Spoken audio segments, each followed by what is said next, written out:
पंकज तिवारी। मैं हूँ ग्राम पंचायत कटरा शंकर नगर। ग्राम पंचायत कटरा शंकर नगर में कोटेदारी जो गांव में गल्ला वितरण का जो दुकान होता है, उस पर जो व्यक्ति पहले से कार्य कर रहे थे, वो व्यक्ति फिलहाल मतलब अभी नहीं रहे, दिवंगत हो गए हैं। जिस कारण वो सीट खाली हो जाने के कारण वोटिंग हो रहा है और इस वोटिंग में रेहार से हमारे प्रतिनिधि अंकित वर्मा जी, जिनसे मैं आज आपके हक के और आपके हिस्से के सवाल पूछने आया हूं। और ये सवाल सारे नोटेड हैं, जो सवाल मैं अभी आपके प्रतिनिधि जो काम करेंगे आपके बीच रह के आने वाले वर्षों में, उनसे मैं सारे सवाल पूछूंगा और ये सारे जवाब से शायद आप लोग संतुष्ट हो। यदि किसी सवाल से संतुष्ट ना हो तो आप लोग अपना सवाल, अपने हक का सवाल पूछ सकते हैं, क्योंकि हमारा नया कार्यक्रम पंचायत है, हर गांव तक हम जरूर पहुंचेंगे। अब बंद कर लीजिए आप। भैया नमस्कार। नमस्कार। तो जैसे कि अभी सभी को पता है कि कोटेदारी की दावेदारी आपके परिवार से है, बड़ी बहन है वो अभी यहाँ उपस्थित नहीं है, जिस कारण से आपसे बात हो रही है जी। तो सारे सवाल मैं अभी आपसे ही पूछता हूँ। तो मैं सबसे पहले जानना चाहता हूँ कि आप इस गांव से आपका कैसा संबंध है और मतलब कब से आप इस गांव में हैं? जी, मेरा इस गांव से बहुत अच्छा संबंध है। सब पारिवारिक तरीके से जुड़े हुए हैं और मैं यहाँ बचपन से रहता हूँ और सभी लोगों को भली भांति जानता हुआ पहचानता हूँ। अच्छा, आप कोटेदार पद का चुनाव लड़ने जा रहे हैं, आपके परिवार से बड़ी बहन लड़ने जा रही है। इस चुनाव में बहन का आने का या फिर परिवार से किसी के आने का मतलब क्या उद्देश्य है? जैसे बहुत सी समस्याएं हैं, जैसे यहाँ से बाहर लोग, गांव के लोग, जो ग्रामीण लोग थे, वो परेशान होते थे बार बार, कभी नेटवर्क इशू कारण या कभी बहुत सी समस्याओं के कारण, जो था कि बार बार मतलब महिलाओं या बुजुर्गों को बार बार जाना पड़ता था, इसलिए बहुत दिक्कतें होती थी। गांव के लोगों ने सोचा व समझा कि इस लायक है ये लोग, इन लोगों को दावेदारी पेश करवाई जाए। तो इसी के कारण ये सब देखते हुए कि मतलब लोगों को परेशानी ना हो और राशन मतलब समय से और टाइम से किसी बार बार दौड़ना ना पड़े। हर गांव में, हमारे ग्राम सभा में 4 पंचायत है, 4 गांव लगते हैं, तो हम लोगों ने ये योजना बनाई है जिससे चारों गांव का राशन जो है वो हर गांव में वितरण करें, कि जिससे किसी भी गांव के लोगों को कोई दिक्कत ना हो और किसी भी गांव में जाने की जरूरत ना हो। पहले राशन कहाँ बढ़ता था? पहले राशन टेढ़ीपुरवा में बढ़ता था। सारे चारों गांव? हाँ, चारों गांव का इकट्ठे बढ़ता था। शंकर नगर आता है? हाँ, शंकर नगर का भी कुछ कार्ड है, कुछ कार्ड है जी। अच्छा, आप इस पद के लिए चुनाव लड़ने का विचार आपके परिवार में कब से आया? अब गांव मतलब जब ये चुनाव, जैसे जो पहले थे वो डेथ हो जाने के कारण, राघवराम मिश्रा जी थे, जिनकी डेथ हो गई, उनके और सीट भी पिछड़ी हो गई। जब सीट पिछड़ी हुई तो गांव वालों ने, जो हमारे शुभचिंतक थे और जिनको दिक्कतें होती थी, उन लोगों ने कहा कि भैया आप चुनाव लड़िए, आपको हम भली बात जानते हैं, वो आप अच्छा कार्य करेंगे, युवा हैं, पढ़े लिखे हैं, इसलिए उन लोगों ने, और घर का भी सपोर्ट मिला। बहन थी जो पढ़ी लिखी थी, क्योंकि सीट महिला है, इसलिए हम लोगों ने दावेदारी पेश की। अच्छा, क्या आपको ऐसा लगता है कि गांव में कुछ लोग राशन के पात्र हैं, उनको राशन नहीं मिल रहा है, और कुछ लोग उस राशन के पात्र नहीं है? जैसे होता है कि फर्जी कार्ड बनवा के राशन ले रहे हैं या दवाओं में राशन ले रहे हैं, तो ऐसी स्थिति आपको कुछ ज्ञात है? जी, बहुत से ऐसे गांव में लोग हैं जो उसके पात्र हैं, जिनके पास कोई सहारा नहीं है, लेकिन उनको फिलहाल अभी राशन नहीं मिल पा रहा है। और कुछ लोग ऐसे हैं जो पाने के पात्र नहीं है, लेकिन उनको मिल रहा है। तो सब सुविधाएं मिलने के बाद बेहतर की जाएंगी, जो पाने के पात्र हैं उनको दिया जाएगा। तो उसके लिए आपका क्या कदम होगा? अब उनके लिए कदम यही होगा कि जो जैसे विकलांग है या कुछ भी है और गांव में जो उसके पात्र हैं, जैसे उनके घर में कोई कमाने वाला नहीं है, जाने वाला नहीं है, तो उन लोगों के लिए हम लोग मतलब बेहतर से बेहतर सुविधा उपलब्ध करेंगे। जो उन लोगों के लिए होगा, राशन कार्ड में नाम से लेके, अगर राशन कार्ड नहीं बना है तो राशन कार्ड बनवाने का भी काम हम लोग करेंगे। तो कटरा शंकर नगर ग्राम पंचायत जो है, इसमें जो रेहार गांव है, इसमें आपको क्या लगता है कि राशन से संबंधित क्या मतलब व्यवस्था रही है जो आप पूरा करेंगे आने के बाद? राशन जैसे रेहार में जैसे कोटा था टेढ़ीपुरवा में, और अधिकतर राशन लेने महिलाएं जाती हैं, क्योंकि गांव जो है पिछड़ा है हमारा, तो जेंट्स जितने लोग हैं वो सब काम पे चले जाते हैं, तो बचती हैं महिलाएं, बुजुर्ग, बच्चे।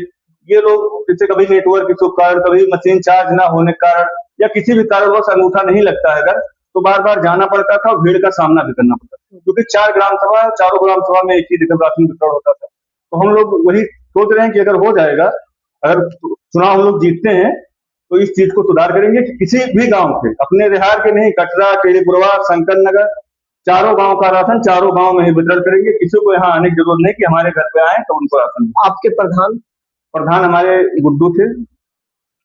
अन्नपूर्णा भवन बना है कि नहीं? नहीं, अभी तो नहीं बना है। अन्नपूर्णा भवन नहीं बना है, ठीक है। राशन वितरण में पारदर्शिता बनाए रखने के लिए आपकी क्या योजना होगी? क्योंकि आप देख रहे हैं, मैंने वास्तविकता जो मैं देखता हूँ मैं वो बता रहा हूँ। राशन लेने जाते हैं हम लोग, तो अब इसमें नया मशीन आ गया है, तो उसमें क्या है कि आप वहीं पे वेट करना है, आपको वहीं पे एग्जैक्ट चीज आनी है। लेकिन जो कोटेदार लोग हैं उन्होंने क्या है, बालू भर के या पत्थर भर के बाट बनाया है, तो उस बाट से वो लोग पहले तौल के पर्ची काट देते हैं, फिर आपको राशन देते हैं, और जिस तराजू से राशन दोबारा देते हैं उस तराजू में 5 किलो का माइनस होता है। ये आप कभी भी राशन तौलाए होंगे, ले जाके उसको दुकान में फिर तौलाए होंगे, तो आपको इस चीज का एकदम निष्पक्ष चीजें दिखाई दी होंगी। तो इसके लिए आपका क्या कदम रहेगा? अब हम लोग का कदम ये रहेगा कि जो डिजिटल पर्ची निकलती है मशीन से, वो पर्ची उनको प्रोवाइड करवाएंगे, और जो भी राशन होता है उसको पारदर्शी तरीके से सभी लोगों के सामने, और जितना राशन वो बोरे में भरे, जितना हमारा मशीन लिया उतना उनको दिया जाए, उसमें किसी भी प्रकार की कोई कटौती नहीं की जाएगी।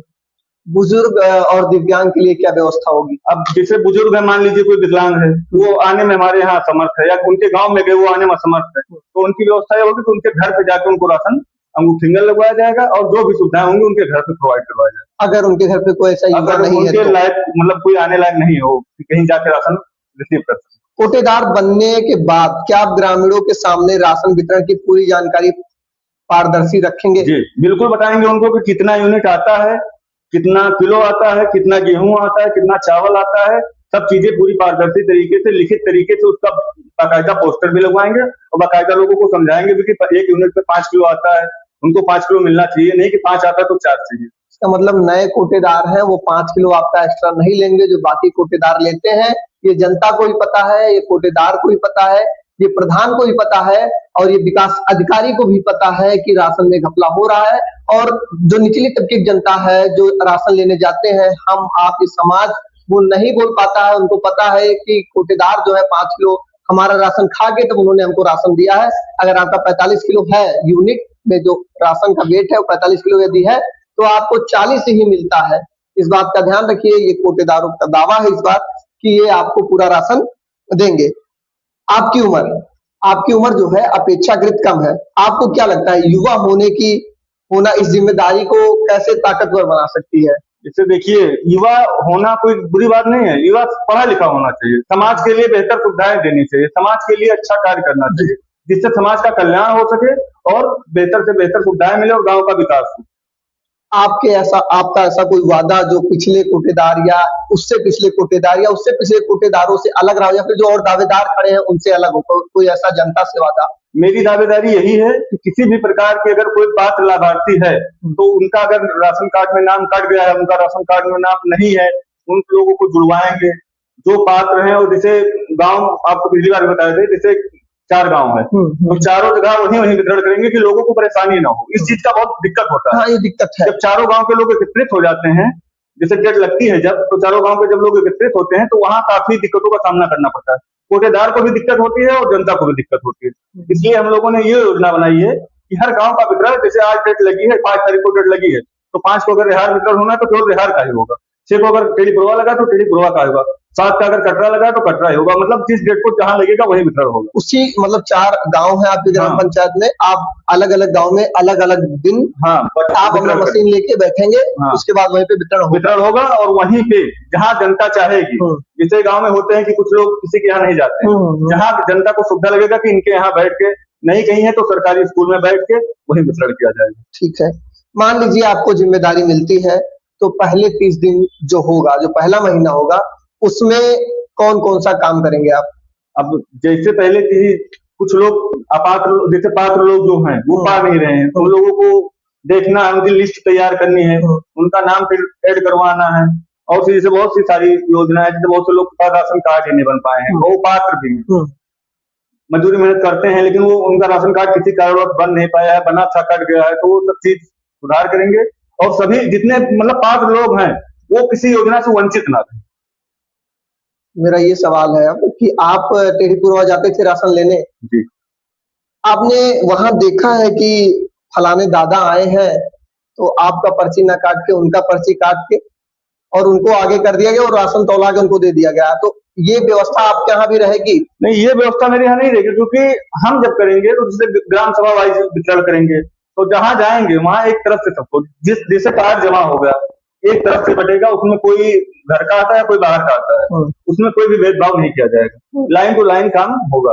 अच्छा, अगर चुनाव जीतने के बाद ग्रामीण आपसे कोई शिकायत करते हैं, क्या आप उस शिकायत का सार्वजनिक रूप से जवाब देंगे या फिर व्यक्तिगत रूप से जवाब? नहीं, सार्वजनिक रूप से देंगे। अगर उनको कोई शिकायत है कि हमको राशन नहीं मिल पा रहा है या नाम कट गया है या किसी भी प्रकार कटौती किए हैं, अगर कोई भी दिक्कत है तो हम जनता के बीच में बैठ के उसका निवारण करेंगे कि हमारी तरफ से गलती हुई है, आपकी तरफ से मिसअंडरस्टैंडिंग हुई है, तो उस चीज को हम लोग फाइनल करेंगे कि कोई दिक्कत ना हो। अच्छा, ये चुनाव लड़ने का प्रोसेस क्या है? जैसे बाकी में टिकट लेना है, पैसा खर्च करना है, आपका क्या प्रोसेस है इसमें? हम तो भैया जनता चाह रही है, इसलिए हम लोग चुनाव में आए हैं और जनता का प्यार और सपोर्ट मिल रहा है, और आगे ऐसे अगर जनता सपोर्ट प्यार बनाए रहेगी तो हम लोग विजयी भी होंगे। गांव में क्या माहौल है आपको लेकर कि गांव में लोग क्या चाहते हैं? जैसे गांव में कोई प्रतिद्वंदी भी खड़ा हो सकता है कि अंकित भैया लड़ रहे हैं तो मैं भी लड़ लेता हूँ, कौन सा इसमें टिकट मांगने जाना है या फिर प्रचार में लाखों रुपए खर्च करना है या चुनाव के एक दिन पहले दारू और मुर्गा बांटना है, ऐसा तो कोई व्यवस्था है नहीं? ऐसा कोई विपक्ष में कोई है ही नहीं। पहले अपने गांव से, अपने ग्राम सभा मतलब यहाँ से ग्राम देहात से कोई विपक्ष में है नहीं, पूरा गांव सपोर्ट में है और हर गांव से प्यार और दुलार मिल रहा है और सपोर्ट मिल रहा है सब लोगों की। उससे ही हम लोग लड़े हैं, जब सब लोग एग्री हुए कि भैया आप लड़िए हम सपोर्ट करेंगे, तब हम लोग चुनाव के लिए मैदान में आए। कुछ प्रचार करने की आपकी योजना होगी, वो योजना क्या है? आप कैसे लोगों के बीच जाके कनेक्ट कर रहे हैं? हम लोग तो जैसे हम लोग बहुत पहले से जनता के बीच में जुड़े हुए हैं और काफी टाइम से समाज सेवा भी कर रहे हैं और लोगों के बीच में आना जाना हमेशा लगा रहता है। कोई चुनावी माहौल के कारण ही नहीं कि मतलब चुनाव है 4 दिन चले गए, चुनाव होगा फिर नहीं गए, हम लोग हमेशा आना जाना लगा रहता है। ये कोटेदार ये दावा करते हैं या फिर ये विश्वास दिलाते हैं कि ये लोगों के बीच निष्पक्ष रहेंगे, ईमानदार रहेंगे, ये आप अपनी जनता को वादा करते हैं? जी बिल्कुल वादा करते हैं। अगर किसी भी प्रकार की अगर कोई दिक्कत होती है तो तुरंत वो आके शिकायत कर सकते हैं कि हमको इस चीज की दिक्कत हो रही है, आपने ये चीज गलत किया है। आपका अपने ग्राम पंचायत के लिए क्या मतलब वो होगा, संदेश क्या होगा? संदेश यही होगा कि युवा को चुने और अपने ग्राम सभा का विकास करने में योगदान करें, क्योंकि जब युवा आएंगे तो बदलाव जरूर करेंगे, क्योंकि आप भी एक युवा है, आपको पता है कि किस तरीके से डेवलपमेंट किया जाएगा। अच्छा, ग्राम पंचायत से इतर बात करें हम तो युवा की क्या भूमिका है इस समय देश में, अपने समाज में? युवा कैसे लोगों को आगे लेके जा रहा है? युवा अगर चाहे तो सब कुछ कर सकते हैं। अभी फिलहाल में नेपाल का मामला हुआ है जी, जेनजी ने पूरा वहां का प्रधानमंत्री बदल दिया, तो अगर युवा अपने आप पे आ जाए तो वो कुछ भी कर सकता है। युवा में बहुत ताकत है और पढ़े लिखे भी हैं और शिक्षित समाज में चल रहे हैं, तो उन चीजों का उनको बेनिफिट मिलता है। यदि ग्राम पंचायत कटरा शंकर नगर की जनता आपको जिम्मेदारी देती है तो एक वाक्य में बताइए कि इस कार्यकाल के बाद ये जनता आपको क्या कहेगी, ये समाज आपको क्या कहेगा? समाज, हम अगर कार्यकाल देखते हैं, अगर हम चुनाव जीतते हैं, उसके बाद में जनता अगर हमको बुरा करे तो हम खुद इस्तीफा देने के लिए तैयार हैं। अच्छा, गांव में ये बात चल रही होगी, समर्थन में भी लोग होंगे। आगे चल के आपने बताया आपकी व्यवस्था, आपने सबसे अच्छी आपकी योजना तो ये लगी, शायद इस पर अमल हो पाए, ये अप्लाई हो पाए, बहुत अच्छी बात रहेगी कि चारों जो गांव है वो अलग, मतलब ग्राम पंचायत में 4 गांव है और चारों गांव में राशन दिनांक वाइज या फिर डेट बाई डेट वहीं पे जाके वितरण, किसी को आने की दिक्कत ना हो। अगर कोई कारणवश छूट जा रहा है तो उसका अलग डेट लगा जाएगा कि उस दिन मतलब कहीं के भी लोग हैं आके लगा सकते हैं। तो सवाल ये कि कोटेदार को इसमें कैसे प्रॉफिट मिलता है या फिर कोटेदार की क्या भूमिका होती है, उसका भी कुछ, जैसे मैं कोई काम कर रहा हूँ मतलब मेरा प्रॉफिट है, आप कोई काम करेंगे उसमें आपका प्रॉफिट, इसमें आप प्रॉफिट कैसे जनरेट करेंगे? अब प्रॉफिट इसमें गवर्नमेंट जो है कुछ कुंटल के हिसाब से इनको इंसेंटिव देती है कार्य करने के लिए, और अभी फिलहाल योगी जी ने बोला है कि लोगों का मतलब जो सैलरी है वो भी मतलब मानदेय जो है वो 1-2 हफ्ते में निर्धारित कर दिया जाएगा। मतलब मानदेय हो जाएगा तो आपको बेईमानी करने की कोई जरूरत नहीं है। जो लोग बेईमानी कर रहे हैं वो लोग इस बात पर एकदम ध्यान दें कि ये पंचायत आपके गांव तक, आप जब गल्ला बांट रहे होंगे उस समय कभी भी आपके पंचायत पर, आपके गल्ले की दुकान पर पहुंच सकती है, आपके तराजू का माप लेगी और अपना तराजू वहां पे रख के नापा जाएगा। यदि आप पकड़े जाते होंगे तो जनता की जिम्मेदारी आपकी होगी। अंत में आप रेहार गांव के लिए और कटरा शंकर नगर के लिए क्या कहना चाहेंगे? ये सभी ग्रामवासियों का हम धन्यवाद करना चाह रहे हैं और जैसे प्यार सपोर्ट बनाए ऐसे बनाए रहे, जनता के लिए हम खड़े से खड़े उतरने की दावा करते हैं और उनके भविष्य के लिए अच्छा काम करेंगे। ठीक है, इसके बाद हम लोग बात करेंगे बाहर हमारे गांव के कोई व्यक्ति होगा या फिर कोई बुजुर्ग हो, उससे हम पूछेंगे कि अंकित भैया की क्या स्थिति है, अंकित भैया को क्यों जिताना चाहिए, आपको क्यों लगता है कि आपको क्यों चुनना चाहिए, मेरा अंतिम सवाल है। चुनना इसलिए चाहिए क्योंकि हम लोग युवा हैं और अपने ग्राम सभा के लिए बेहतर से बेहतर सुविधा प्रदान करेंगे। क्या अंकित वर्मा भविष्य में प्रधानी का चुनाव लड़ सकते हैं? अब वो तो भविष्य वाला भविष्य में डिसाइड किया जाएगा। भविष्य में डिसाइड करेंगे। ठीक है, मैं अभी गांव में जाता हूँ और लोगों से मैं कनेक्ट करता हूँ, लोगों से बात करता हूँ कि अंकित भैया को क्यों चुना जाए, कोई और क्यों नहीं है गांव में जिसे आप चुनना चाहते हैं। तब तक के लिए धन्यवाद। चाचा ये बताइए कि अंकित वर्मा जी आपके गांव से कोटेदारी का दावादारी कर रहे हैं इस बार, तो आपको क्या लगता है कि आप उनके पक्ष में खड़े होंगे? बिल्कुल उनके पक्ष में खड़े हैं। ईमानदार है? हाँ बिल्कुल। कोई ऐसा कारण है कि कोई दबाव नहीं? नहीं कोई दबाव नहीं जी बिल्कुल, मतलब आप लोग उनके समर्थन में है। गांव में क्या भूमिका बन रही है? पूरी गांव है उनके, पूरा गांव उनके साथ है। आप भी रेहार गांव के हैं? अंकित वर्मा जी आपके यहाँ से दावेदार है, तो क्या आप उनके पक्ष में हैं? हम लोग चाहते, आप लोग उनके पक्ष में हैं। तो क्या योजना कुछ उन्होंने बताया कि ऐसा होगा?